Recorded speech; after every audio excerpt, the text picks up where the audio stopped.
Hello students, बालिका उच्च माध्यमिक आदर्श विद्या मंदिर मालपुरा द्वारा संचालित ऑनलाइन क्लास में मैं गोवर्धन शर्मा आपका स्वागत करता हूं। हम कक्षा 10 सामाजिक विज्ञान विषय का जो है छठा अध्याय केंद्र सरकार हम पढ़ रहे थे। उसमें राष्ट्रपति की जो शक्तियां हैं उसको हम जो पढ़ रहे थे उसको दो भागों के अंदर जो है उसको विभाजित किया था, सामान्यकालीन शक्तियां और संकटकालीन शक्तियां। सामान्यकालीन शक्तियां जो है उसके अंदर नियुक्ति संबंधी शक्ति हो गई प्रमुख पदाधिकारियों की। उसके बाद जो है विधायी शक्तियां हो गई, उसकी कुछ वित्त संबंधी शक्तियां हो गई। इस प्रकार आज जो है हमें राष्ट्रपति की संकटकालीन जो अधिकार है, उद्घोषणा, प्रभाव, उसके व्यवहार में जो उपयोग है उसको पढ़ना है। देखो, राष्ट्रपति की जो संकटकालीन शक्तियां हैं उसको हम 3 भागों में बांट के पढ़ते हैं। कितने भागों में? 3 भागों के अंदर। और राष्ट्रपति को संकटकाल के आधार पर 3 ही शक्तियां प्राप्त है। पहली जो है वो है अनुच्छेद 352, भारतीय संविधान के अनुच्छेद 352 के अंदर राष्ट्रपति को जो है शक्तियां प्राप्त है। इसके बाद दूसरी जो है अनुच्छेद 356 और तीसरी जो है वो है अनुच्छेद 360। अब हर अनुच्छेद के अंदर क्या लिखा हुआ है? तो अनुच्छेद 352 जो है इसके अंदर तो लिखा हुआ है किसी बाहरी आक्रमण से बाहरी आक्रमण हो जाए, ठीक है, सीमाओं के ऊपर किसी दूसरे देश के द्वारा जो है बाहरी आक्रमण हो जाए या फिर आंतरिक अशांति हो, आंतरिक अशांति। हालांकि बाद में इस आंतरिक अशांति जो शब्द है इनको संशोधित करके सशस्त्र विद्रोह कर दिया।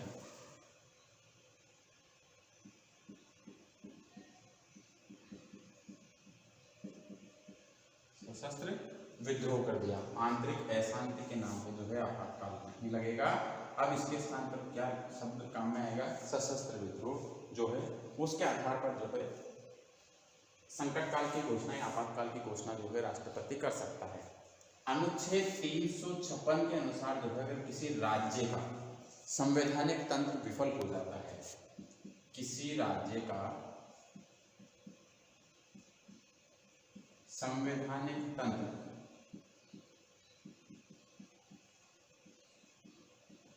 विफल हो जाता है,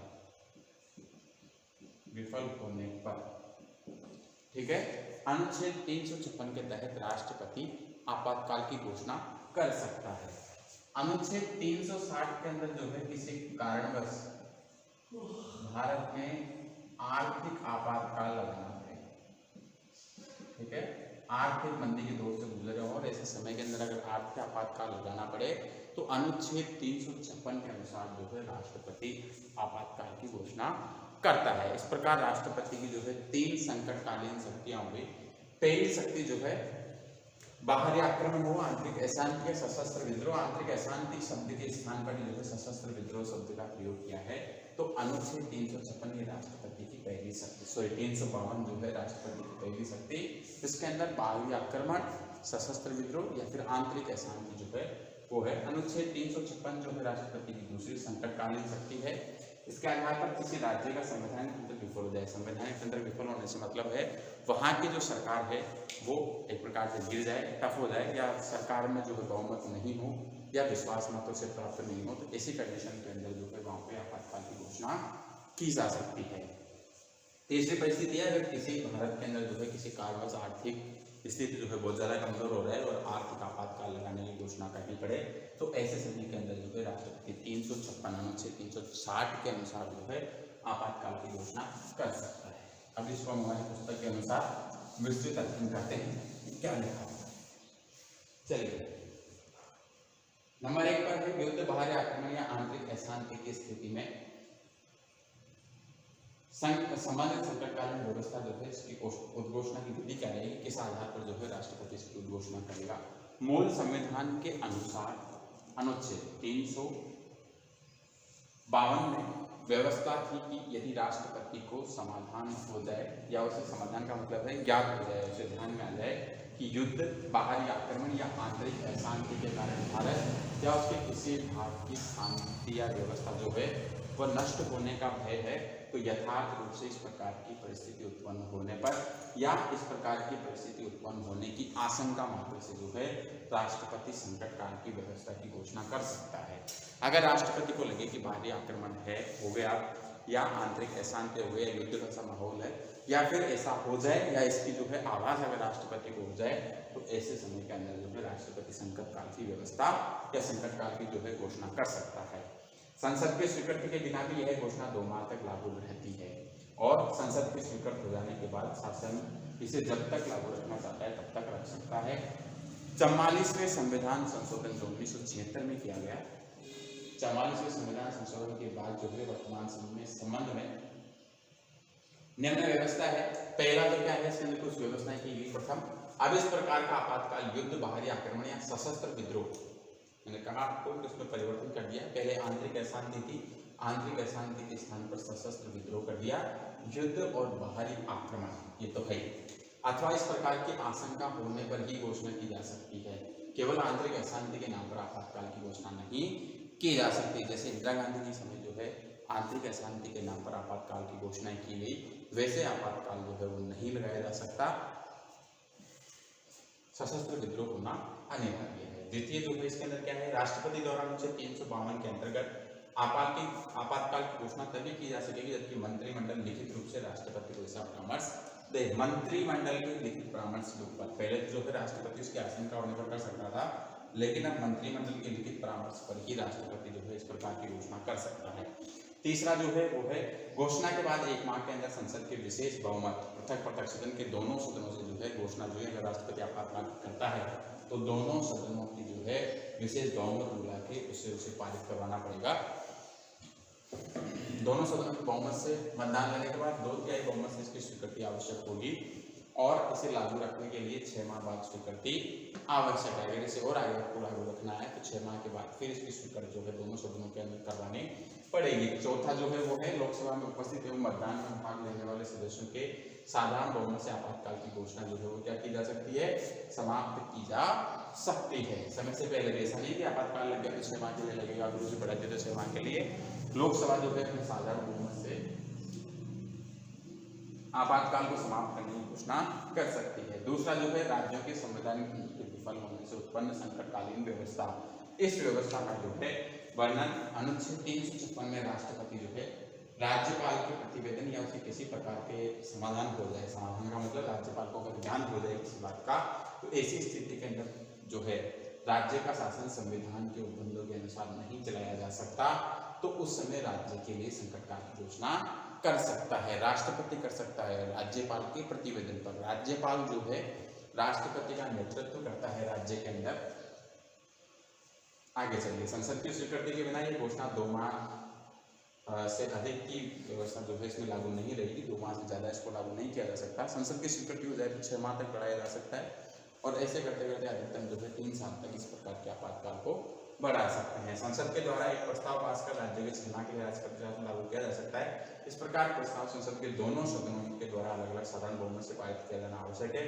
किसी भी परिस्थिति में 3 वर्ष के बाद राष्ट्रपति शासन लागू नहीं रहेगा। किसी भी राज्य के अंदर भले उसका अगर संवैधानिक तंत्र विफल हो जाता है तो कोई सी भी कंडीशन हो उसके अंदर जो है 3 वर्ष के बाद वहां चुनाव कराना अनिवार्य होगा। तीसरा जो है वो है वित्तीय संकट की घोषणा। अनुच्छेद 360 के अनुसार जब राष्ट्रपति को ये विश्वास हो जाए कि ऐसी परिस्थितियां उत्पन्न हो गई है जिसमें भारत में वित्तीय स्थायित्व या साख को खतरा है, अगर भारत की गुडविल को विदेशों के अंदर आर्थिक स्तर पर अगर खतरा है तो राष्ट्रपति जो है 360 के अनुसार राष्ट्रपति शासन की घोषणा कर सकता है, वित्तीय आपात की घोषणा कर सकता है। तो ये वित्तीय संकट की घोषणा कर सकता है। ऐसी घोषणा के लिए भी वही अवधि निर्धारित है कि उसे 2 माह के अंदर 2 माह के लिए जो है अस्थायी रूप से और फिर उसे राष्ट्रपति के अनुसार जो है 1 माह के लिए, पहले 2 माह था मूल संविधान में, बाद में संशोधन कर दिया, 1 माह तक राष्ट्रपति की इच्छा से और फिर उसे अगर आगे बढ़ाना है तो 1 माह के अंदर अंदर संसद के दोनों सदनों से पृथक पृथक उसे 2/3 बहुमत से अगर पारित किया जाएगा तो 6 माह तक बढ़ाया जा सकता है। इसके बाद आता है उपराष्ट्रपति, वाइस प्रेसिडेंट। उपराष्ट्रपति जो है इसका निर्वाचन भारतीय संविधान के अनुच्छेद 63 के अनुसार या भारतीय संविधान के अनुच्छेद 63 में बंद है कि राष्ट्रपति पद की व्यवस्था की गई है। उपराष्ट्रपति का निर्वाचन संसद के दोनों सदनों की संयुक्त बैठक में होता है और यह निर्वाचन आनुपातिक प्रतिनिधित्व की प्रणाली से होता है। निर्वाचन की पद्धति वही रहेगी जो राष्ट्रपति की होती है। इस पद में उम्मीदवार की निम्नलिखित योग्यताएं होना आवश्यक है। पहला, वह भारत का नागरिक होना चाहिए, उसकी आयु जो है वो 35 कम से कम 35 वर्ष का होना चाहिए, उसमें वे सब योग्यताएं पाई जानी चाहिए जो संविधान द्वारा राज्यसभा के सदस्यों के लिए निश्चित की गई। भारत का नागरिक होना चाहिए, पागल दिवालिया नहीं होना चाहिए, स्वच्छ सभी का होना चाहिए। दूसरा, उसके जो है किसी लाभ के पद पर नहीं होना चाहिए, सरकार में किसी पद पर नहीं होना चाहिए।